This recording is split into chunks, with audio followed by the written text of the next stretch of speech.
নবান্ন অভিযানের পথেই বিজেপি কর্মীরা দাসপুরে গাড়ি আটকালো পুলিশ। উত্তেজনা এলাকায় আজ নবান্ন অভিযানের ডাক দেয় ছাত্র সমাজ। পশ্চিম মেদিনীপুর জেলার দাসপুর থানা থেকে নবান্ন অভিযানে সামিল হতে যাচ্ছিলেন এলাকার বিজেপি কর্মীরা। দাসপুরের কলোরা এলাকায় বাস আটকালো পুলিশ। রাজ্য সড়ক অবরোধ করে বিক্ষোভ বিজেপি কর্মীদের।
দেখুন, আমরা সাধারণ নাগরিক হিসাবে আমরা সাধারণ স্বতঃস্ফূর্ত আন্দোলনের ডাকে আমরা এসেছিলাম।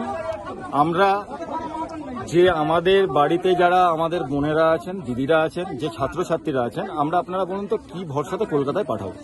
কিন্তু তারা ন্যায়ের পক্ষে, মাতৃশক্তির অবমাননার পক্ষে এবং মানুষের, আমাদের বাড়ির মা বোনের সম্মানের যারা রক্ষার্থে তারা নবান্ন যাচ্ছিল। অভিভাবক হিসাবে মানুষরা যাচ্ছিলেন তাদের সাথে স্বতঃস্ফূর্ত হবে, কারণ কলকাতা আমাদের জন্য নিরাপদ নয়। তো সেখানে আমাদেরকে পুলিশ কেন আটকালো, কি বলছে? আটকে দিলে বললো স্টুডেন্ট যারা আছেন এবং আপনাদেরকে এখান থেকে এগিয়ে যাওয়া যাবে না, কারণ আমাদের কাছে কোনো পারমিশন নেই। একজন একটা স্বাধীন একটা দেশে, একটা গণতান্ত্রিক দেশে, এটা আমাদের সাংবিধানিক অধিকার, আমরা একটা পরিবহন ব্যবস্থার মাধ্যমে এক জায়গা থেকে অন্য জায়গায় আমরা যেতে পারবো না। আমরা নিরস্ত্র এবং আমরা শান্তিপূর্ণভাবে আমরা যাচ্ছিলাম। কেন এখানে আটকে দেওয়া হলো জানি না। এবং আমাদের তো মহামান্য কোর্টও বলেছিলেন যে শান্তিপূর্ণভাবে মিছিল বা শান্তিপূর্ণভাবে জমায়েতে কোনো রকম আমাদের কোনো হস্তক্ষেপ কেউ করবে না বা এটা আইনিভাবে নেওয়া যাবে না। তবুও কেন এটা করা হলো আমরা জানি না। আজকে সাধারণ মানুষরা দেখুন সব জায়গাতে এসেছেন, সাধারণ মানুষরা স্বতঃস্ফূর্তভাবে এখানে করছেন। ওনারা আছেন যারা এখানে মানুষরা আটকে আছেন, এনারা আটকে দিয়েছেন, তারা স্বতঃস্ফূর্তভাবে, যে সমস্ত অন্যান্য গাড়িতে যারা মানুষরা ছিল তারা স্বতঃস্ফূর্ত সাধারণ মানুষ এসে ওনারা বলছেন এই আন্দোলনে গ্রামবাসী বৃন্দরা এসেছেন।